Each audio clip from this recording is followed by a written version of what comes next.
Bonjour, chers frères et sœurs, chers amis, Facebookers, c'est pour moi un plaisir de me retrouver là pour partager quelque chose de fondamental qui m'attriste et qui me fait vraiment mal. Et je sais que dans cette même situation, il y a des personnes parmi nous qui ont bien envie de le dire, ou bien qui le disent dans leur maison, mais qui n'ont pas le courage de venir s'asseoir pour le faire passer, pour que toutes les personnes entendent, pour les interpeller. En fait, j'ai vécu tout dernièrement une situation qui m'a fait comprendre beaucoup de choses. Et je pense qu'ils sont des milliers de personnes qui ont traversé cette même situation. C'est quoi? Nous sommes tous des Ivoiriens. Nous sommes tous des Ivoiriens et nous sommes un même peuple. Que tu sois du nord, du sud, du centre, de l'ouest, de l'est, nous sommes tous un même peuple. Et puis, la vie c'est un cycle. La vie c'est un cycle. C'est-à-dire aujourd'hui, c'est lundi, demain c'est mardi, demain, après-demain c'est mercredi, et c'est comme ça. C'est comme ça qu'Oufoué a gouverné. Il a été président de ce pays.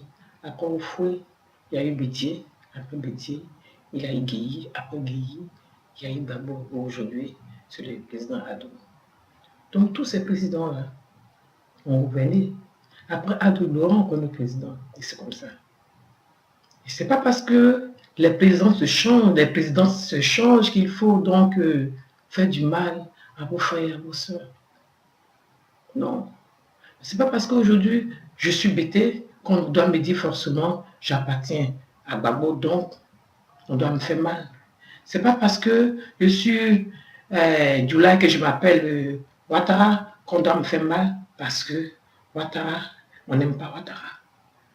C'est pas parce que je suis Baoulé aujourd'hui qu'on doit me faire mal parce qu'on n'aime pas Betty. C'est pas parce que je suis encore et j'en passe. Il y a beaucoup de noms à citer, mais je préfère m'en tenir à ça. Vous voyez, nous sommes un même peuple. Que tu m'aimes, que tu ne m'aimes pas, que tu n'aimes pas le président, que tu l'aimes, peu importe. Mais quand tu sais que quelqu'un est dans ses droits, quand tu sais que quelqu'un mérite quelque chose, quand tu sais que quelque chose appartient à quelqu'un, il faut le lui donner, il faut le lui rendre tranquillement.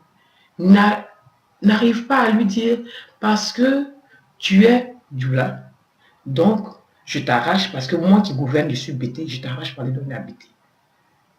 Tu ne vas pas te lever pour dire, comme moi je suis Djoula et que toi tu es bêté, donc je t'arrache pour aller donner à mon frère et à ma soeur qui est Djoula. Cet esprit-là doit changer.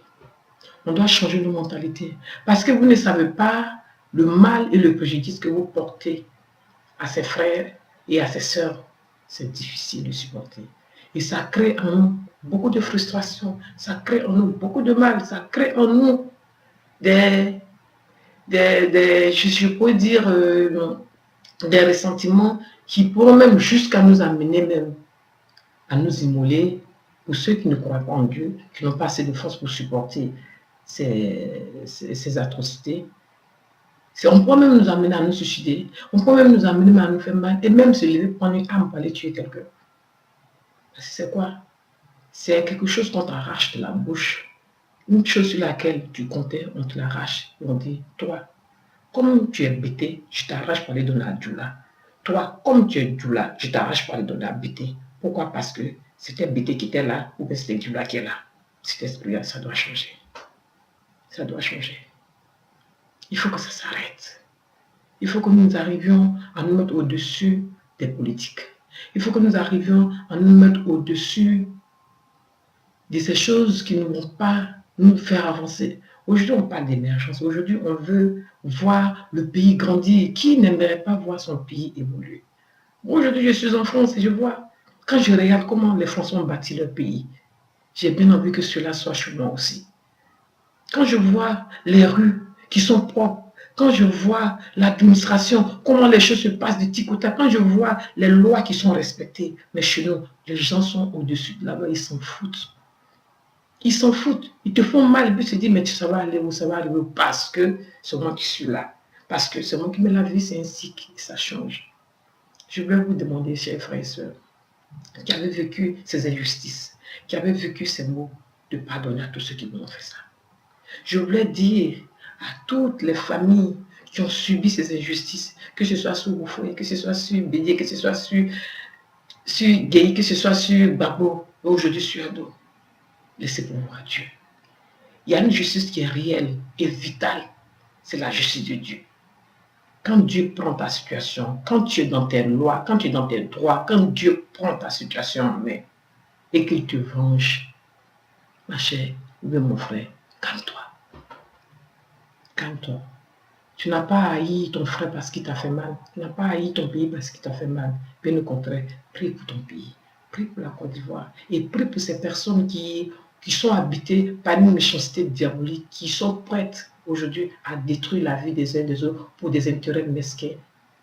Il faut s'en mettre dessus et puis il faut prier pour eux afin qu'ils soient délivrés. Parce que c'est le mal incarné. Aujourd'hui, j'essaie de comprendre toutes ces personnes qui ont traversé toutes ces situations. C'est difficile. En tout cas, c'était ma contribution.